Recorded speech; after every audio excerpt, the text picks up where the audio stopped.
સંખેડા વિધાનસભાની પદયાત્રા ખેતીવાડી ઉત્પન્ન બજાર સમિતિથી ઝાંખરપુરા સુધી યોજાઈ। પદયાત્રાને જિલ્લા પંચાયત પ્રમુખ મલકાબેન પટેલ, ધારાસભ્ય અભયસિંહ તડવીએ લીલી ઝંડી આપી પ્રસ્થાન કરાવી હતી।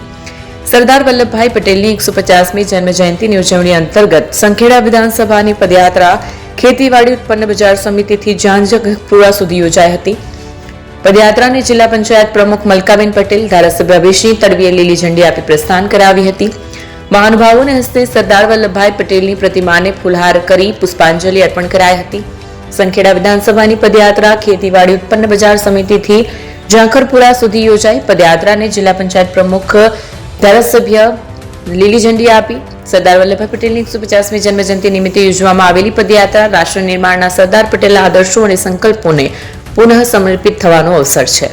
આજની આ પદયાત્રાની અંદર ખૂબ મોટી સંખ્યાની અંદર ગ્રામજનો, નગરજનો પણ જોડાયા છે, સાથે શાળાના બાળકો, તમામ પદાધિકારીઓ, સંગઠનના હોદ્દેદારો ખૂબ મોટી સંખ્યામાં અહીં ઉપસ્થિત છે। નરેન્દ્ર મોદી સાહેબે આ સ્વાતંત્ર્ય સેનાનીઓને અને સરદાર વલ્લભભાઈ સાહેબને સાચી શ્રદ્ધાંજલિ અર્પણ કરવાનું આજે કામ કર્યું છે, ત્યારે સૌ લોકો સાથે મળીને વલ્લભભાઈ પટેલ સાહેબને શ્રદ્ધાંજલિ અને આ પદયાત્રામાં જોડાયા છે। અમારા જિલ્લા ભાજપના પ્રમુખ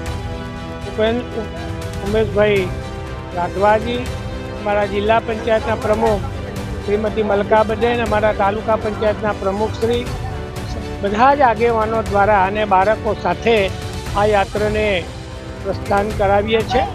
અને આ યાત્રા અહીંયાથી એપીએમસીથી ગરબી ચોકથી ઢોકલિયાથી પોલીસ ચોકી અને ત્યાંથી સેવા સદન પહોંચવાની છે અને લગભગ 8 કિલોમીટર જેટલો આનો રૂટ છે।